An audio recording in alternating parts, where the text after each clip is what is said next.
Hello, and welcome to another episode of Boundless Body Radio. I'm your host, Casey Ruff, and today we have another amazing guest to introduce to you now. Lori Balue is a functional diagnostic nutrition practitioner, an ADAPT certified functional health coach, and GEMA licensed holistic practitioner. As a kid growing up in the San Gabriel Valley of Los Angeles, California, Lori loved all of the processed cookies, desserts, and ice cream, and especially loved the frosted animal cookies the most. Before she knew it, she was getting chubby and reached 200 pounds, as well as suffering from depression. Now, as a health coach, she helps women in particular who are goal getters to reverse metabolic dysfunction that leads to weight gain with a functional and a holistic approach. She helps her clients lose that stubborn inflammatory fat, reset their metabolism, and take back control of their bodies and their brains. Lori believes that the biggest gap in weight loss these days is not from some fancy pill or procedure, but it is in actuality discovering one's health and having fun taking care of oneself while also losing weight. She believes that to lose weight, what we really need to do is learn how to live healthier lifestyles. You can find out more about Lori by going to her website at www.loribalue.com or on her Instagram at Lori Balue Weight Loss. Lori Balue, what an absolute honor it is to welcome you to Boundless Body Radio. Wow, thank you. And it was good to kind of listen to that again. I'm like, oh yeah, I did write that.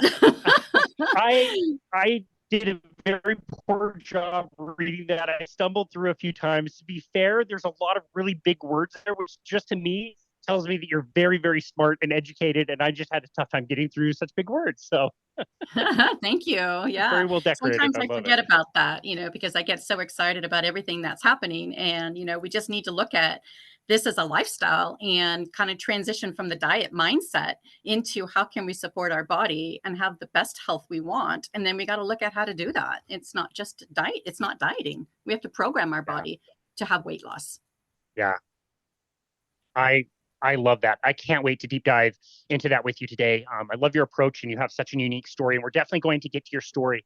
But just because this is a little bit kind of more recent and really fresh on my mind, I wanted to just chat with you about a recent experience that I had. At the time of this recording, I've just gotten back from Austin, Texas, where I attended the Hack Your Health 2024 conference. The conference used to be called KetoCon, and this is the year that they rebranded away from the keto name and over to Hack Your Health, which I want to ask you about that as well. But the first question I have for you, I know this is such a big part of your story. How much do you recommend people out there who are searching for answers try to find gatherings and conferences and community like this to get together with like-minded people?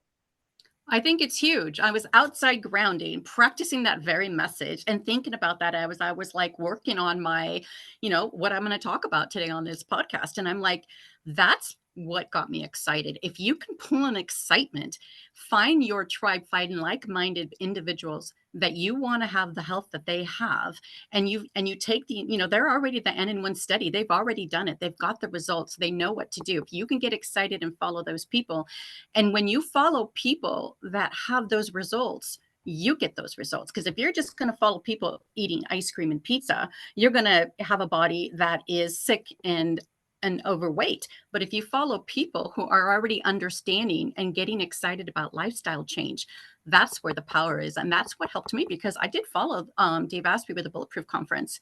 That's where I started to really turn around and understand that I needed to do this and that I'm doing this. But I got excited. I followed somebody who was successful. And so I binge listened. And the more I binge listened, the more I learned, and the more my brain turned on, the more I got excited. So that's how I created my health in the end. That's the end. It's not quite the beginning, but that's where I was, maybe that's the middle, because that was the beginning of my lifestyle journey, or the second half of my lifestyle journey, because there's some bits and pieces there, because it did take me about 25 years. But I think it's the most important thing. If we can go to places like the KetoCon, the Health Hack Your Health, go to any of those conferences, get empowered. Because if you can't get empowered, you're going to end up in front of a doctor in a doctor's office, and he's going to tell you to take these drugs and that there's nothing you can do and that you can't reverse your obesity. You can reverse obesity, but you have to hang out with the people who are doing it and who understand it and who are doing it. That's power. Yeah. More powerful than a pill. Yeah. I couldn't agree more. Mm-hmm. Yeah, more powerful than a pill or a procedure. I completely agree. And this conference was, it's kind of unique and interesting because it's not just the who's who in our world in the low carbohydrate space and the people making the presentations, but it's also very much consumer driven. And so as you're walking around this conference, you see there's a lot of people that are not quite to metabolic health. They've got a lot of weight to lose or conditions you can tell they're dealing with. And so in one sense, I think it's really cool to have everybody together, and at least, if nothing else, just to show you that this way of life is not so isolating. There's other people that are trying to do this. Exactly. You're Hmm. not you're not the only weirdo making weird orders in a fast food joint when you have to get a meal or whatever. Like it's kind of nice to have that community and know, like, okay, I do have support. I do have like-minded people. I think it's critical because you just don't know what you don't know. And so when you start hanging out with people who have the knowledge and they're giving you case studies and they're telling you what can happen, that's when you can actually start changing your brain, because we have to change our brain, but we have to nourish our brain. So to get the weight loss, you got to look at how can I fix my brain so my brain will work for me so that I can actually go forward and take that action. But if your brain's broken and you can't think or get excited, then it's hard to step forward into the next thing to do. So when you actually look at food as information to your body and look at the people around you who are doing it and then try it for 30 days, your brain's on fire. If you fix your brain, that's what's going to get you the weight loss. That's what's going to help you reverse the obesity. But you have to start with the brain, and that starts with food. You got to program your body. So nice to get that mental boost and like realize that you didn't even know what it was like to live with anxiety or brain fog and all that stuff, because you're your own body and you don't even Yeah. know it until you get on the Yeah. other side of it. I had depression, and that's what lifted once I started a keto diet and took out all the fruit, Yep. and my brain turned back on. Brain fog lifted. My eyes cleared. My eyes were wonky. I didn't even know my eyes. I kept rubbing my eyes, like, why are my eyes blurry? And so once I started a keto diet, my eyes started working. And I always think back, I'm like, oh my gosh, I can't believe, like, my brain started working again. And it was at that moment that I could get excited and step forward into the first 20 pounds of weight loss. That's Yeah. what does it. It's not a Oh, diet. yeah, I love it. Again, we'll get into that. I can't wait to hear about that. One more thing I wanted to ask you, really, like, okay, so this conference in particular is run by Robin Schweitzer. She's a sweetheart, very nice woman. She does a great job at the conference. Branded away from the name keto. Wanted to kind of step away from that and change the name again to Hack Your Health. So it wasn't just specifically about low carbohydrate diets or ketogenic diets. It was, there was a lot of like products and light therapies and saunas and cold plunges and all that kind of stuff as well. What is your opinion these days on specifically the word keto? It kind of seems like there's this interesting connotation that's kind of come when so many people have done keto and tried keto, and what is keto, and is this food keto or not keto? Like there's this whole thing about the word keto, and some people are justifiably trying to step away from it. I'm just curious about what you think about that, like in Well, I 2024. think it's because the medical system and social media are making it sound negative and scary and dangerous, and people are unsure of what to do. And it's like keto is a diet. Well, it's not that you want to get on a diet. Keto is a process. It's a metabolic process. And so what you want to look at it is not just, and I've kind of gotten away from the name too, only because I work on social media. I don't want to scare anybody off. It's not that it has to be so restrictive. It's just that it is a metabolic process. If your metabolism is broken, what are you going to use to fix your metabolism? So you don't have to use the word keto. Keto is a ketogenic diet. That is something that our ancestors did in winter to survive winter or when there was famine. And so it's just been broken down. It's something that was used for epilepsy. It's used today for children. And so it is a very powerful process to help your brain function. If you got a brain dysfunction, you do want to be more in a keto diet, but we don't really have to be keto strictly at a 70% fat to get the health that we need. We just need to take out the processed foods. That's how you start. You take out the ultra processed foods and just get yourself under 100 carbs. Take out the foods that are poisoning your body. Reduce that sugar load down to fruit. Reduce, get the wheat out of your diet. If you can hack those two things, then you're hacking your health. I mean, Dr. William Davis, he saved my life too, because it was his book that got me off of wheat. And Gary Taubes is Why We Get Fat. If we just get this information and start applying it, you don't have to look at this as a keto diet, but you want to look at it as an ancestral health, whole foods diet plan. Because it's not a diet, it's something you want to transition into your life. And yeah, it's going to hack your life. It's going to hack whether you live or die. is what Yeah. it's going to do for you. And you don't have to look at it as something that's strict and scary. People are starting to see that word as something that's too strict and too scary. Don't look at it that way. How can you break it down and look at this as the natural diet of our species? Now, my cat, I found a bunny tail on the ground. This is just a story. I found a bunny tail on the ground today, and I know that that was a bunny tail and that the bunny was eaten fully, just like, I don't know. I think my cat's a snake. He just completely absorbed that bunny, and he'd done it before. And I just found a bunny tail each time. And this cat is carnivore, and he needs to eat that. And so that's our ancestral diet. That's what we need to eat. So even if we, try to domesticate a cat, that's their natural diet. And we got to look back at ancestral health. What is our natural diet? We can survive on cereal grains and carbohydrates, but that is starvation food. And people ate them. They eat tree root, tree bark. They ate whatever they could fill up their stomachs and make them live until they could find the food they needed to thrive. But you won't thrive if you're eating starvation food. Our body is made from meat. We have to eat the meat.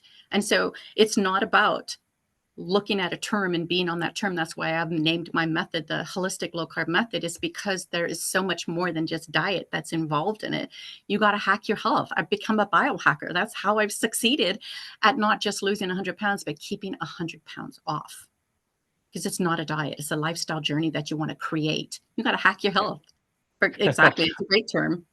Well, I love it. And yeah, I really appreciate your insight as far as that goes. I had the observation at this conference that I wish more people would know that about the term keto in this kind of world, because if I were an attendee and I didn't know what I know about nutrition now, if I was just starting my weight loss journey, I would have attended several different kind of either breakouts or talks or activities that had really conflicting information, even though it's all like kind of in the same ballpark. Like this one guy says that I need all these leafy greens and plant nutrients for some health.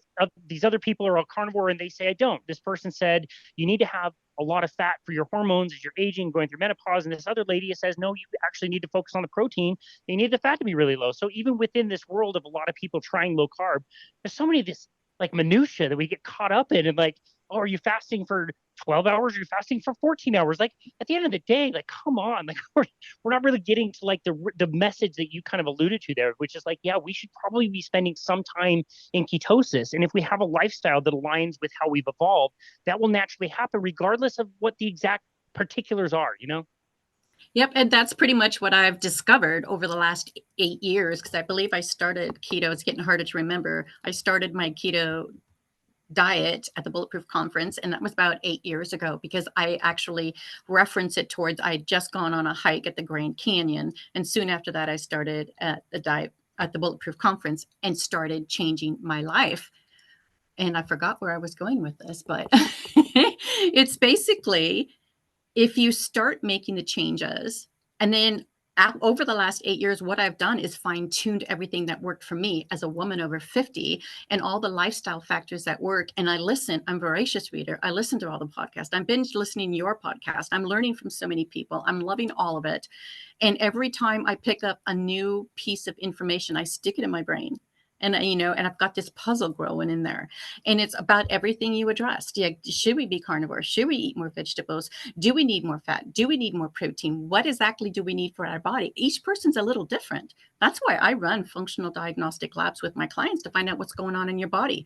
If you've got, dysfunction and inflammation in your gut, you might need something different than another person. And so if your digestion's not functioning, we need to look at digestion. And so this is information. It's kind of like, taking your car in for a checkup. You got to take your body in for a checkup, see what direction you need to send your body in, what type of food you need at that very moment. If you've had depression, you need to actually have a little bit more fat. So I have a higher fat keto diet because I need fat to run my brain. Because otherwise, if I like Robin, I was listening to her story. If we need more fat to manage not to have bipolarism or to not have depression, then we need to be able to manage stress. So if you're a woman over 50 and you've got a lot of stress and your hormones unfunction, you might need more fat. And so, yeah, I agree with that. But at the same time, as a woman over 50, I agree that we need the right amount of protein. And so with my method, the way I look at it is I try to get my women to focus on 30 grams of protein minimally, because they're not eating enough. You need 30 grams of protein minimally at each meal. not snacking on a beef stick in between, but you eat that food all at once. So it's not about eating a beef stick, it's about eating 6 beef sticks. Is that going to equal 30 grams of protein? Because you want to build muscle. Protect your bones, protect your muscle, protect your brain as a woman over 50. And that's the focus that I'm using. So, I listen to everybody who says, eat more protein, don't eat any fat. They say, don't eat bulletproof coffee. Well, that saved my life. I'm not going to tell my clients not to drink bulletproof coffee unless their body doesn't need it. If they're fine without it, I'm going to meet them where they're at, and I'm going to help them figure out what exactly they need to do for their body and their brain. And if they need a bulletproof coffee in the morning to stop their hunger and to manage they're going to lose weight. They're losing a pound a week. If you can drink the fat and lose the weight, your body will function better. We need fat to absorb our nutrients. And we need fat actually for digestion. And there's a lot of the tests that I'm running are showing that the digestion isn't functioning because there's not enough fat. And so those are some things that I look at to see where you need to go next. And so I had bulletproof coffee today so my brain can function. And when I break my fast, I'm going to eat probably 50 grams of protein so that I could build muscle. And I'm not going to waste my protein. I'm going to the point where if I'm going to eat, I'm going to make sure that the food I'm eating is programming my body and making me build muscle. So I'm 61 years old and I'm building muscle. And I love it. And so it's not about being skinny. We want to look beyond the skinny narratives and figure out how we can program our body with the right food for that specific individual. And that's where that puzzle piece has been growing in my brain. I've listened to everybody out there. I know about the fat. I know about the protein. I understand all of it. And I know that the studies show if we eat more protein, we lose more weight. But we also have to manage our stress. We have to keep our cortisols and our adrenals balanced. And so sometimes we do need the fat. But each person is in a different spot as to what they need to do. And so that's where the circadian balance and the rhythm of all of this comes into play. And that's what I do. It's a holistic low carb method. And it involves diet, rest, exercise, stress management, toxics, environment, circadian balance, movement. We got to have sunlight. All of that you know about. But it's not just diet. You can't just do diet. You have to figure out how to hack your health per your individual body, what your body needs so that it functions the way you want it to, so you can live your best life and feel radiant. Yeah. That's how I look at it. That's really well explained. That's great. I really appreciate that. Unfortunately, you lost all credibility by telling our listeners that you are 61. Clearly, you're not 61. Oops. They can tell from listening to your voice, you're probably 45. Definitely not 61. Anybody watching will be able to tell. So unfortunately, you've lost all credibility. Sorry about that. Well, I've got a lot of energy, and I'm dating at 61 because I've been divorced for a year, and it's like the men don't seem to understand that you got to take me out for walks, and I've got a lot of energy, as I can't just sit still. I love it. That's fantastic. Well, since we kind of bypassed this and we've gotten bits and pieces, I really appreciate. Can we hear your own journey to health? It sounded like you had to get, kind of very unhealthy, doing what a lot of us were probably doing a few decades ago. Can you tell us about your journey, how you became unhealthy to begin with, and what were the steps and ways that you were finally able to break yourself out of that? Well, I was basically raised on a processed food diet. My mom didn't know the difference. She was busy working, and we were eating animal crackers, and our dad would fix dinner at the end of the day, but I was the one that was reacting to wheat and sugar more than anybody else. And so I ended up having obesity in 5th or 6th grade. So I started gaining weight at a young age, and I had depression. So I was the only one out of 7 that was gaining weight. And my mom at one point put me on the Atkins diet. She said I did really good with amino acids. I remember eating keto bread or, Atkins bread. So she did help me reset my metabolism. I dropped down to like 150 pounds, and I was able to maintain that over time. But I would just, pretty much be on a diet most of the time. And so if I wasn't actually dieting, I was gaining weight. So I was either starving my body or I was gaining weight. And so at one point, my son was about 8, and I came in from an outing with my son, and my then husband was sitting on the sofa. And without even looking at me, he asked me, when am I going to lose the weight? I was 225 pounds. I had asthma, allergies, depression, anxiety, PCOS, which is polycystic ovary syndrome. And my doctor just laughed at me when he diagnosed me with that. And he didn't even tell me what to do. And I wasn't living my best life. I was just uncomfortable in my body. But that kind of just jump started me, kind of made me want to make the changes. And I wanted to have another child. And so I hit the books. And at that time, it was about 25 years ago, it was the fat-free era. So I read Susan Powter, I read all the fat-free books. I jumped on the bandwagon, started exercising. I did lose 60 pounds. I did have 2 more children, but I gained all the weight back. I never felt healthy. I never got rid of the asthma. I got sicker. I was pre-diabetic that whole time because that's what PCOS is too. It's just pre-diabetes. It's insulin resistance. I didn't know at the time. And got up again to 200 pounds. And I was just trying to keep the weight off from 185 to 200. And so I did all the diets. I was on a merry-go-round of weight loss, weight gain, never felt healthy. So no matter what, the diets don't work. That's what I discovered. And so finally, I started reading about functional nutrition, ancestral health. I started buying all the cookbooks. I started exploring that lifestyle. And it did make a difference. I started to feel better. I tried to use supplements to fight asthma, but they might help with the symptoms, but they never worked on the underlying root cause of inflammation. My body had inflammation. I was insulin resistant. And so that's why I had asthma.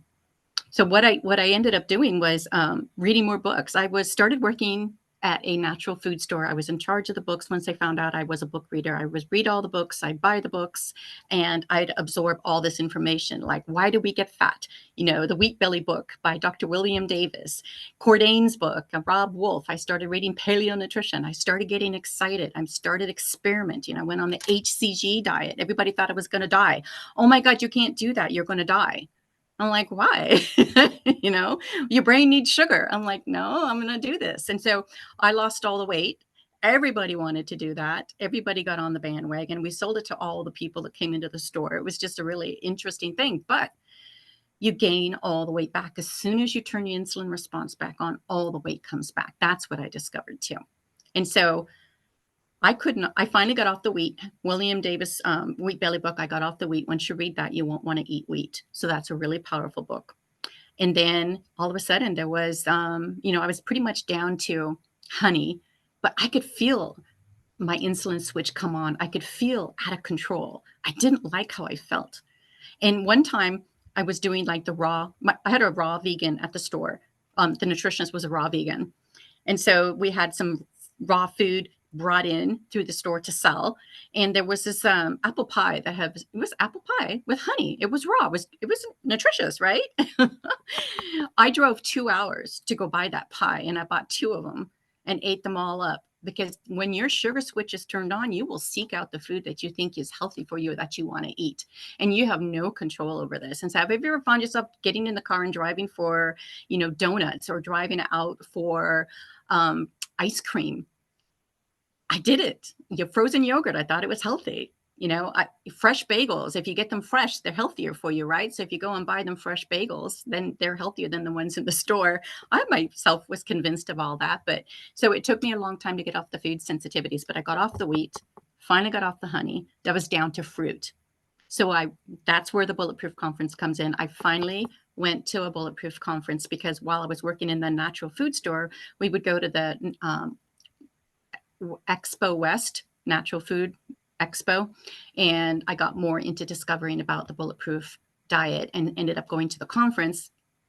And I attended a lecture, a 10-year brain cancer survivor, a gentleman that is a body type scientist, and he was on the keto diet. So he was surviving brain cancer because of his diet. So anyways, I talked to him afterwards, and I must have asked him a question about fruit. He took one look at me and says, "You can't have fruit." I'm like, okay.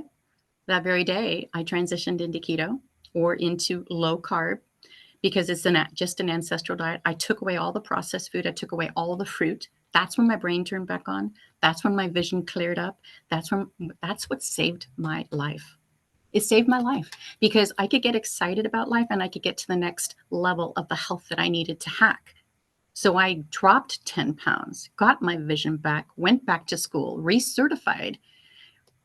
I had to grow. I had to change who I was, and getting into these programs helped me get and pull myself out of, I was repressed. I had anxiety, I had depression. I had to rechange everything and grow my brain. I had to regrow me. I had to recreate the body that I wanted to live in, but I had to recreate my brain first. And so that is a big step to do. And if anybody has depression, you need to know that if you're eating wheat and having sugar, your brain is insulin resistant and it cannot get the energy it needs to function. And so that's part of the problem. That's why, oh, I just so excited with Dr. Chris Palmer, Harvard trained psychiatrist, changing the world with low carb lifestyle or low carb living, keto diets, to reduce bipolar, depression, schizophrenia, and to get people their life back. It's amazing. God gave me my life back. So I had depression. So if you had depression, this is the only way to treat it, not with a drug. Yeah. Drug keeps you sick. Yep. Doesn't solve the underlying condition. And so that's what empowered me to go forward. And, I only lost 20 pounds that first time. I had to reset my gut, the rest of my health. I needed to let my body heal hormonally after 50 years of, a bad diet. My body had to correct itself. So I stalled out for 3 years. I didn't lose any more weight. People would have stopped. Oh, keto doesn't work for me, or low carb doesn't work for me. I tried it. It doesn't work. If you're not gaining the weight back and you're feeling better than you've ever felt before, it is working. Your body is getting cardiometabolic health happening. You are remodeling the inside of your body. You are reducing visceral fat. My visceral fat is under 8. We want it as low as we can because we don't want inflammatory fat. And that's the first thing that goes away from your neck and your face. If you want to feel attractive, you've got to reduce the visceral fat that's on the outside of your skin and around your heart. And so that's all happening. And so if you're not losing weight, it just means like, what's the next thing to do? Let's hack it. What can you do? I needed to hack my gut. I needed gut health. And so there is where podcasts come in. You listen, you get empowered, you grow your knowledge. And then all of a sudden, you know what to do next. Oh, let me try this. I want to do this. Let's see what happens. And eventually you'll get to recreate the body you want to live in. And it works and the weight will come off. And so I had started at 185 and I'm down to 130. I'm back and forth between 129 and 131 right now. But basically, it took me 8 years to get where I'm at because I had to remodel and change my body. Some people can do it faster. I needed more fat. I needed to manage my brain. I couldn't do it super fast. But I had stress. And so if you've got a lot of stress, you've got to manage your hormones. And as a woman over 50, we have to manage our hormones. And we might need a little bit more fat to do that. And that's why I have a balance of how much fat to protein I need. And once you tune into your body, you know what you need on a daily basis. I mean, if I'm hungry, but I don't want to eat something or I'm too busy, I'll just open up a can of sardines. That scares the hell out of people. I'm like, you can eat. You either don't eat or you can eat a can of sardines and just feel amazing. Sometimes it's just a cold hamburger patty, but I keep it simple. Other times I'll cook more elaborate meals, but what I'm doing is nourishing my brain so that I can function with my body. And that's why when you listen to other people, they may say you don't need, a lot of fat. But if you're listening to someone who's in her 30s or 40s and not eating a lot of fat and who's doing more protein, that might be working for her, but that may not be what you need. And so I understand all of that because I have this lived experience with functional nutrition as a practitioner and running labs to see what's going on underneath the hood to help people figure out what they need to do. So as I work more and more with people, I kind of tune into exactly what they need. And then once I hear where they are and what they need and what their labs look like, I'm kind of able to customize what they need to do with their diet. And so some people need more fat, some people need more protein, some people just need to digest it all so they can absorb all of their food. It all comes down to what we absorb in our body and how we utilize it. But that's basically my story. Do I need to go into any more depth or did I miss anything? That was amazing. No, it was a really cool journey. And I think the most important thing to take away from that is for people to be patient. You're right. You could have stopped at any given time. 3 years is a very long time. You need to consider all those non-scale victories. You mentioned the weight loss around the neck and the face. This is why I tell people one of the best things you can do when you start this diet is take a picture. You don't even have to share it with anybody, but take a picture. You'll be stunned in weeks how that changes in that area of the body. Oh, yeah. So your inflammation will come off your face. But, this is about restoring the right metabolism, reducing your insulin resistance, fixing your metabolism, fixing your thyroid. I had a lab work done last December, in my lab work looks amazing. My thyroid's not out of whack. I take iodine, but you don't want to take iodine unless you're doing the right things to support the iodine that you need in your body, because you have to detox from bromide. You have to detox from fluoride. You need to pull in the salt. You need to actually get your body functioning so that it can actually utilize iodine. And you need to be aware of how your body is managed, because you have to kind of do that yourself, because the medical system won't help you. And so that's another thing that you have to hack. You have to hack your nutrient levels, and you need to discover what your nutrient levels need to be. And that's an experimentation, or you work with somebody like me who can help you fast track it. And so that we can look at your hair tissue mineral analysis to find out what's missing. Like, that's what's going on with me. I ran another one. I just got the labs yesterday. I was so excited. I finally broke my calcium shell. So I had a calcium. You could take calcium, but if you're not absorbing it, it's not going to do anything for your body. So mine was stuck. I wasn't absorbing it. My aluminum is too high. I have metal in my body. We all have metal and toxins in our body. Do you know what it is? Do you know if you're absorbing your calcium? And, if your sodium and potassium levels are tanked, you have adrenals that are in dysfunction. And so I also look at that, because if your adrenals are exhausted, you need a different diet than somebody else who has better adrenals. And maybe you don't need as much strenuous exercise, but maybe just more gentle movement. I mean, I don't do strenuous. I'm still building muscle because I focus on protein, but I focus on fat for my brain so my body can function the way I need it to.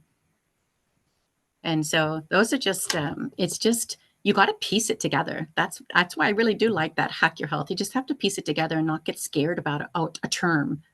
Like you were saying, how people get scared of term because the media is just trying to make it sound like a scary thing. It's just our ancestral diet. Yep. Like Very the cat simple. eating that rabbit, it knows. Yep. Totally. It's a savage cat, by the way. I love it. Very cool. Since we kind of touched on this a little bit, and you're just such a pro at all the different diets. I did a presentation recently about this as well. Calories in, calories out. The idea that calories matter for weight loss, and ignoring all this other amazing stuff that we're talking about, like healing your gut, healing mental disorders, like all these amazing things. Let's throw all of that off to the side for now and just talk about weight loss, calories in, calories out. When somebody comes to you and they already know exactly what they need to do, they need to move more and they need to eat less. How do you help people reframe that idea that is still so pervasive out in the community that we calories in, calories out? What every Coca-Cola vending machine says, you need to balance what you eat, drink, and do. How do you help people understand that that's not actually where the truth is, again, for weight loss in particular?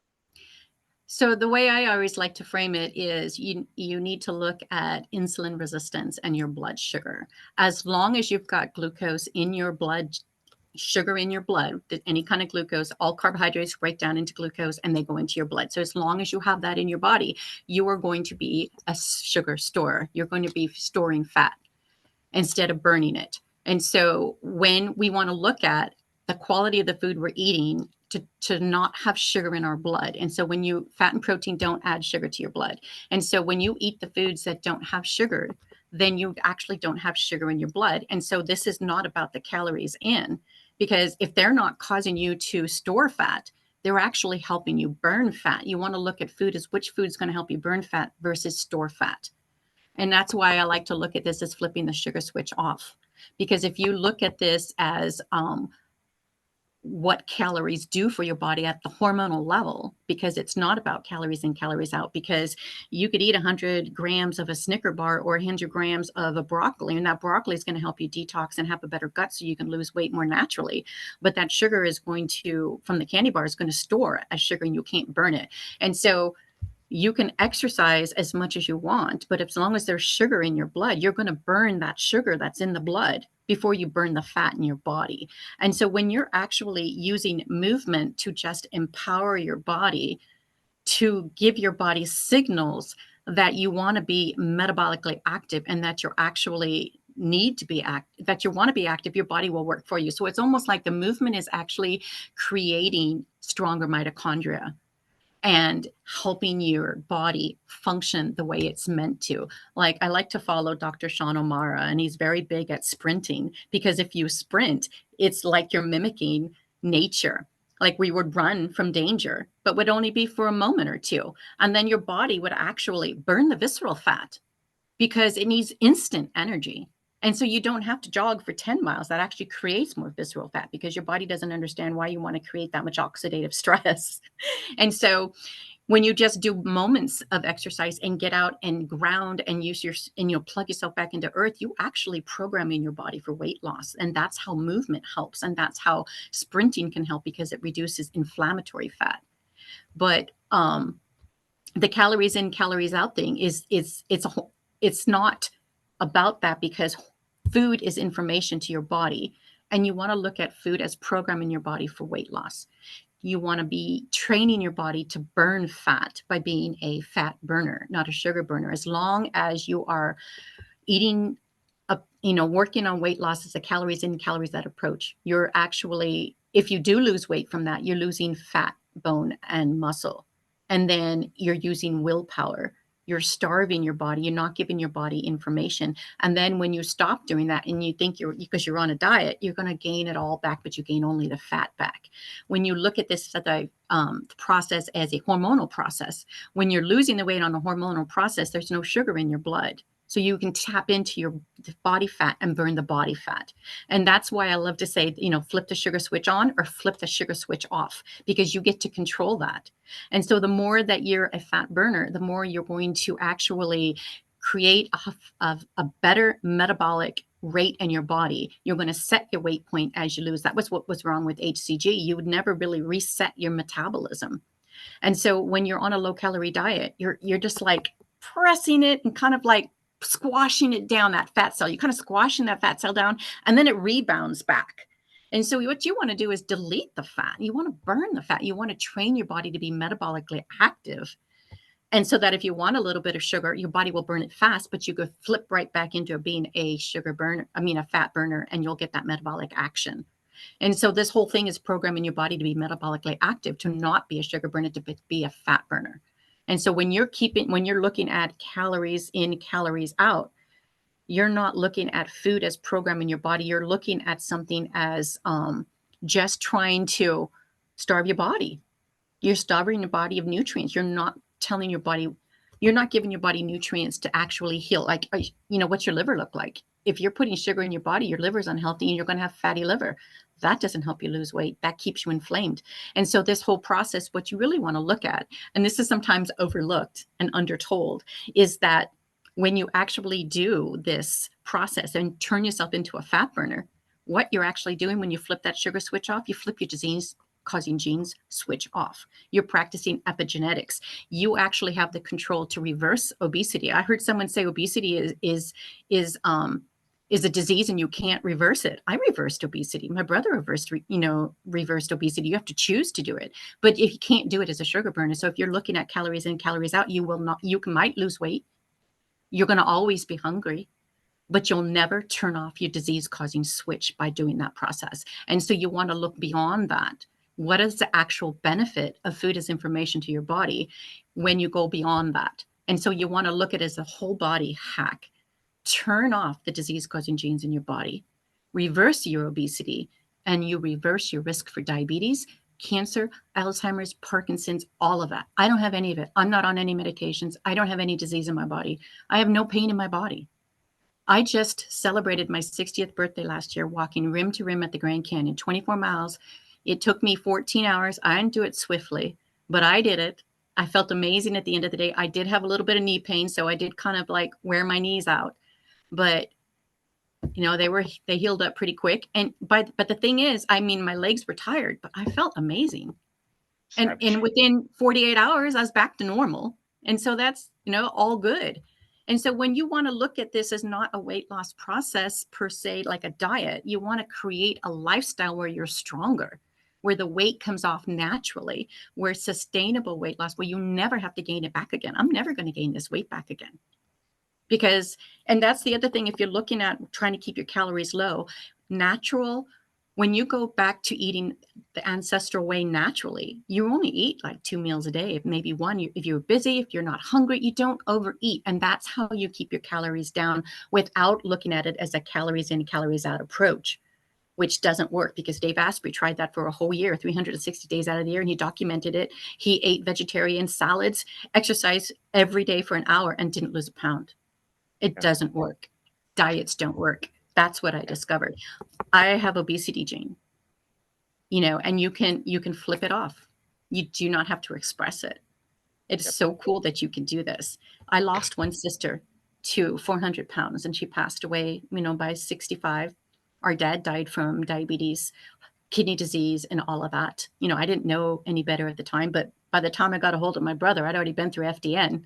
I already knew, let's run the labs. I said, no, you can't eat that. Let's do this. Showed him his food sensitivity test. He's like, okay, all I got to do is eat what's in the green.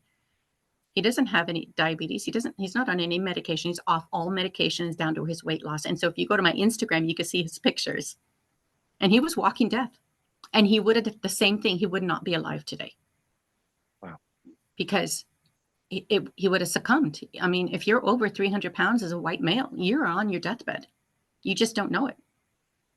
And so you could flip that disease off, turn off those disease-causing genes. And so this is beyond weight loss. You do not want to go into this as a woman over 50 looking at how can I lose my belly fat. You want to understand that stubborn weight gain is insulin resistance, a blood sugar dysregulation, a broken metabolism, and how can you fix it so that you can live your best life into your hundreds. You can dance upright in your 90s and watch your great grandkids grow. And you could get up and off the ground. You can get down on the ground, you get up off the ground. Yep. So we could all do this, but it's a choice. Wow. Well, Lori, it's so interesting that you mentioned Sean O'Mara earlier in this conversation. Yeah. I was actually thinking about him.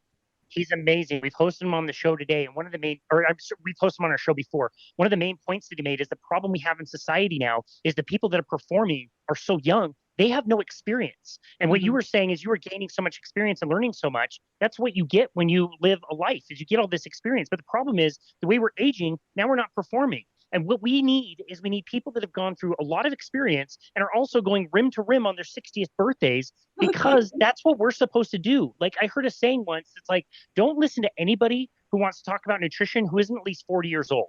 Like 20-year-olds out there giving people advice about what to eat is like, you haven't lived. You have no idea what life is like just yet. Like you need to get that experience. And so I was thinking that in the back of my head, and then you brought it up. So I'm really glad you brought him up. And I also think of that too, because, my brother would also say, you know what, let's use the example of Paul Saladino, amazing person, great health, doing what he needs to do for his body. And that's amazing. I mean, if you're young like him, you might be able to bring in 300 grams of carbohydrates with that honey and fruit.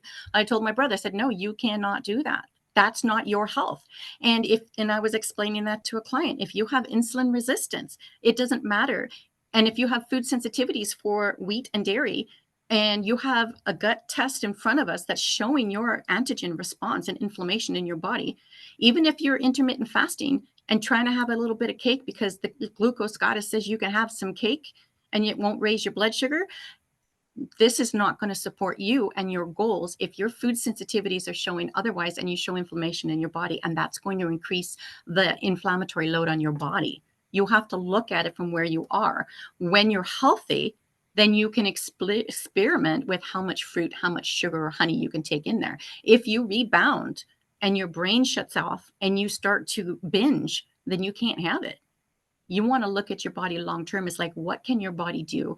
And I can't even eat blueberries without binging on blueberries. And so I don't want to go there. I choose not to eat the food that I don't want to eat because it hurts my body or causes me to have cravings, or I'll just gain weight. I'm a woman like any other woman. I don't want to gain weight if I don't have to. If I'm going to eat food that's going to cause me to crave something, overeat, and put on 5 pounds, I don't want to go there. But I understand, because I've educated myself, that food is information, and I'm not going to eat the foods that poison my body. I have sensitivity to dairy and wheat and corn. I got the trifecta. All of that turns on inflammatory response in your body. And I could not get the rest of my weight loss until I figured out that I needed to give up more dairy. I couldn't have whey. A lot of people say eat the whey protein to build muscle. I can't have it. And so you can experiment with that. But if you're getting congestion, then that might not be the food that you should have. So I'm noticing that in a lot of clients, if they've got congestion in their head, they need to look at how to get rid of the dairy. I ditched my asthma. I don't have any asthma anymore. It's gone. I threw my breathing machine out. My allergist told me that I will always be on an inhaler. Well, he was wrong, but the standard American person will be. As long as you have inflammation. But if you turn your inflammation off, you turn off the pain. I have a client that just told me she's got 95% less pain in her body, lost 1.5 inches off her feet and got new sandals. And she's just totally amazed. And she couldn't walk. And in only 5 months of working with me since January. Wow. Totally different person. Life, reclaimed her life for her retirement, and you just don't know, and it's scary to get started. But if you do it by yourself, it's going to take a lot longer. She did it in 4 months. Wow. 4 months to get her life back. Yeah. That's all it took. So worth it. And that is a perfect segue to what I really wanted to talk to you about today as well. We have guests on the show that come on and say, like, testing and different tools and all these things that we have, like, they're not really necessary. You don't need them. You can do your own experimentation. I appreciate that. I also think that if you've got the resources and you can do some of these things, it's going to save you a bunch of time. Like, you don't have to, like, kind of swim around and try to figure things out and test on yourself. It might take 10 years or as long as it took you to figure things out, where the testing can show you a little bit sooner. And we've also had guests on the show come on and say that the food sensitivity test in particular is it's stupid. And they just kind of leave it at that. And so I would love to hear what you think about that. I think it's an immense tool. And it's if you're sensitive to wheat and dairy and you're thinking you could eat wheat and dairy, you're going to have an inflammation and you're never going to ditch the inflammation. You'll still have asthma. And so I don't have asthma because I took out my food sensitivity. So you need to know exactly what you're sensitive to. And then you need to heal and seal the gut. And so it's information. It's like taking your car in, looking under the hood and seeing what's going on in your car and let's fix it. And so, like, I was working with this client. Okay, she wants to eat cake, but I'm like, you have wheat sensitivity and you have insulin resistance. If you eat that cake, it's going to make you sick. You're not going to get healthy to lose the weight. You'll lose the weight and then it will rebound. And so when you know your food sensitivities, you turn off the inflammation in your body and then you can take that, you have to take it out for 3 to 6 months specifically. You take out your yellows and your reds for 3 to 6 months or longer. And if you're sensitive to wheat, you don't ever want to bring it back because it's damaging your gut. And if you damage your gut and 80% of your immune system is in the gut, then you're never going to get the health that you want and your brain won't function. And so I just had a client that was keto carnivore for 5 years. She was not getting the fat. She had low total bile acids. She was not getting enough fat for her body to digest her food. And there's protein dysbiosis, fat dysbiosis. You could look for those in the labs too. See, when you run them all together, like I run 5 or 6 labs and I look at all the hidden healing opportunities and discover where the weight loss blocks are. And then I kind of support the whole body going forward. And then, so if you have stomach dysfunction and you have H. pylori, and most people have low stomach acid, then you're not digesting your minerals. You're not digesting your protein. You have protein putrefaction. Your liver's inflamed. You can see all of these on the test that FDN runs. All of that is showing. And if you have low total bile acids and you're not digesting your fat, you could be having gallbladder dysfunction. You have stagnant, when you have stagnant bile, you're not digesting your food. You're not detoxifying. All of these women that I've been doing tests on has a high beta glucuronidase, which is the estrogen detoxification process in the gut. It's not functioning. There's liver inflammation. If the food you're eating is causing liver inflammation or colon inflammation, wouldn't you want to know what your food sensitivities are? Because it starts with your food sensitivities, your stomach acid, and whether or not you've got a parasite or any H. pylori in your stomach. 50% of the population has H. pylori. That's a tough bugger to get rid of. That means you have low stomach acid and you have 50%? Downstream dysfunction in your gut and you have colon inflammation because of it. All of it. Just from that. 50%. 50%. 50. Wow, that's really prevalent. Mm-hmm. Wow. I think it's 80% worldwide. And it's contagious because if you've got a partner who's got it, then you're going to be passing it back and forth. So you both have to be treated. Interesting. I did not know that. Wow. Yeah. Interesting. Okay. And it's not always easy to get rid of. Yeah. Okay. So on that note, we've been talking about the Hack Your Health conference, completely unrelated, but there's a new Netflix documentary that came out recently called Hack Your Health. Same name. Again, no association between the two. And it is all about gut health. The thing I know about gut health is that it's really important. And that's about all I know about it. It's very, very important. And which bugs and the diversity was like the main thing, that you want a wide variety of different bugs. That's the best thing. A diverse microbiome. Other people in the carnivore space say, well, if you're only eating a few things, you don't need the diversity of lots of different bugs. Tell us a little bit about what you know about the microbiome and things that we can be focusing on to help optimize that.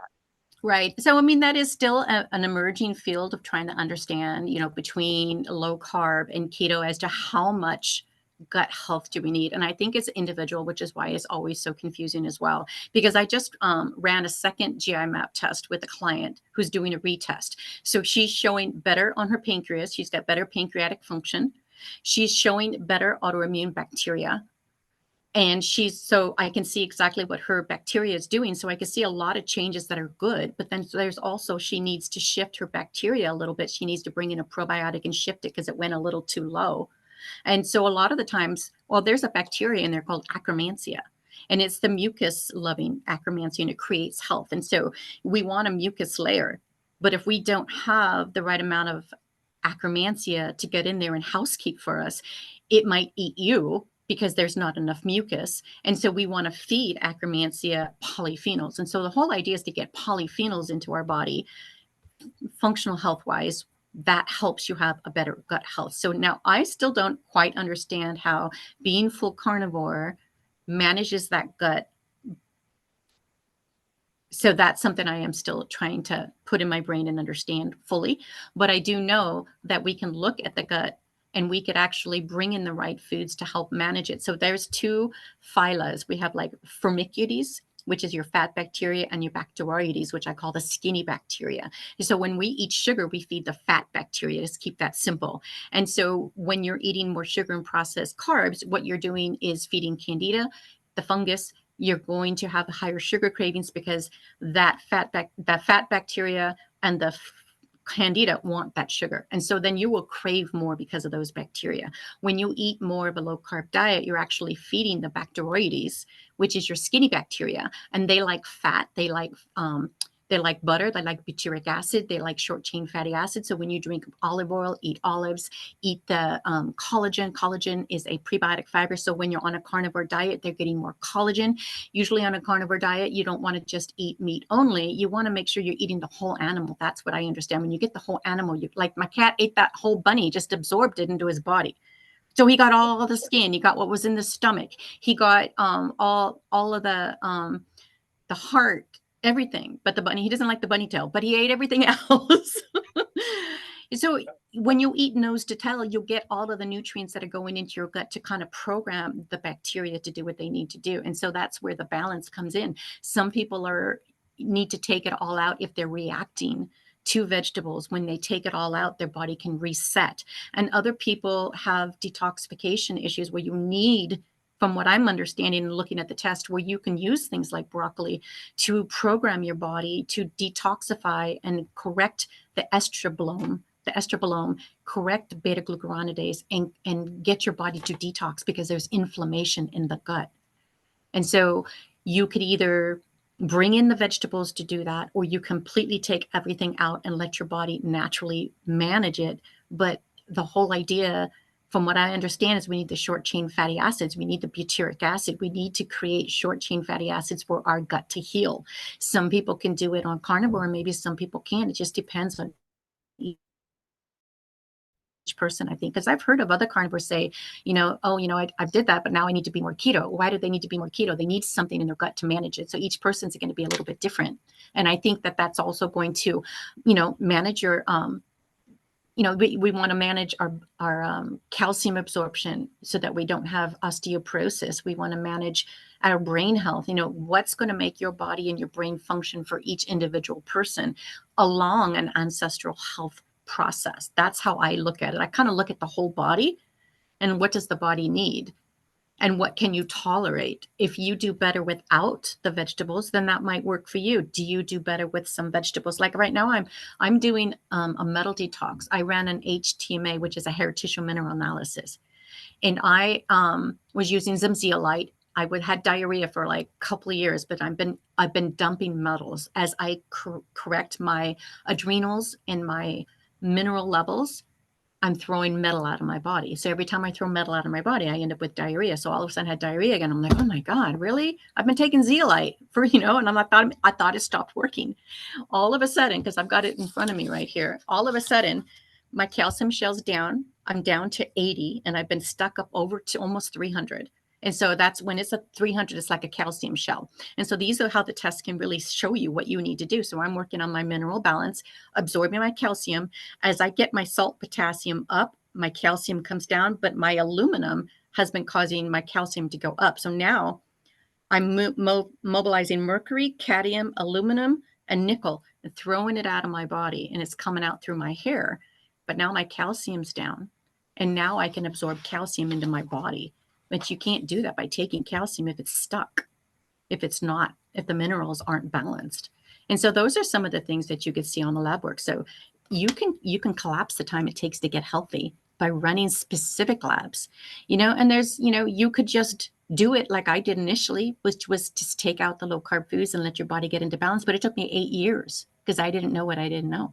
I had to learn it. I had to live it. And so you can collapse the time and run these tests and get better results quicker and get your life back on track sooner. So you can be more empowered at work. I helped somebody. She said I saved her life. She did my program. We worked together for 8 months. And she saved the contract at her work. She could focus. She was no longer triggered. She had bipolarism. She was able to, push through without worrying about food. She was no longer triggered by food, and she could work longer, work faster, think better. She saved her program, and she got, now she's like able to have more money, support herself more thoroughly, and then what she wanted was freedom in retirement. She wanted to be able to be a more empowered worker, a professional who can empower herself to work longer so she could support herself, because her lab works, show a lot of dysfunction.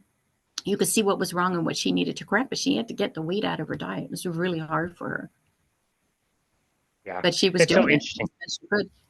And like we said earlier, like there are some people out there and maybe some people listening who really, to start out with a bunch of diagnostic tests, it might be financially challenging for them. But equally, if this is your goal and you want to improve your health, I would also like to know, what is your carb payment, or how much do you spend on eating out It's in a day? $1,000 for tires, Mm-hmm. Oh my goodness. Yeah, exactly. I call it a other ways to staycation. prioritize. It's like a health adventure staycation. And I've had a lot of women say, I'm just going to stay home for 6 months and take care of myself. And you can plan a vacation next year. Well, what if you could have the best body, lose 20 to 50 pounds, and get your health and have energy?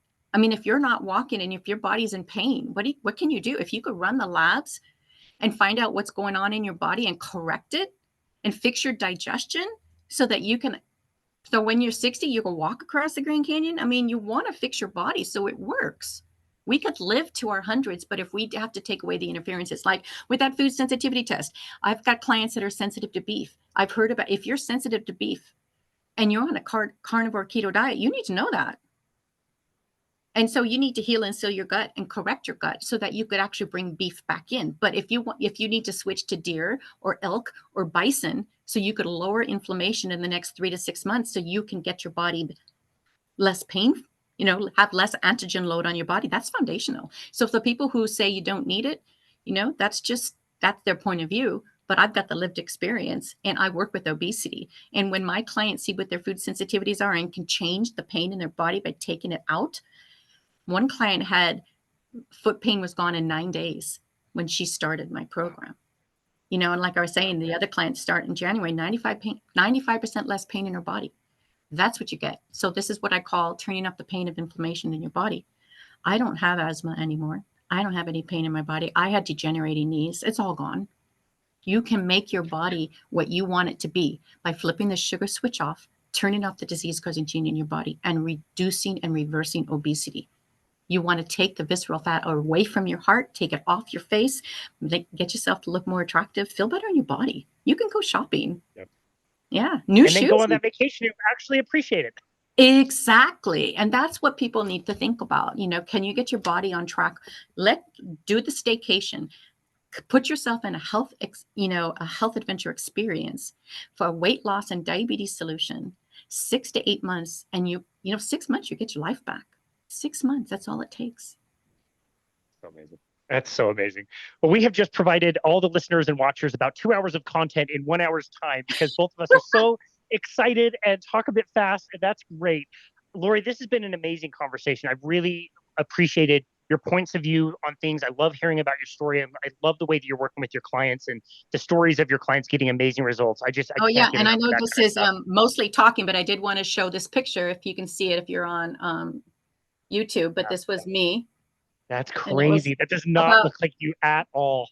that was about 200 pounds. I was higher than that, but I just, the thing that we want to look back at is how can we get excited to make the change? If you have the right direction to go, I mean, if you're going to go on a tour in Europe, you want to be on a tour so that you have a guide to tell you where to go so that you don't end up lost.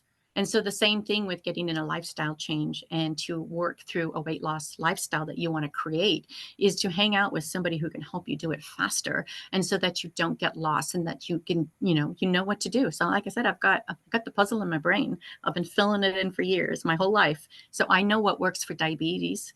I know what works for obesity, and I know what works for women over 50. And I know how to balance the fat and the protein because everybody's going to be different. But if, like you said, if you're talking to someone who's younger and they're telling you not to eat any fat, that may not work for a woman over 50. That's right.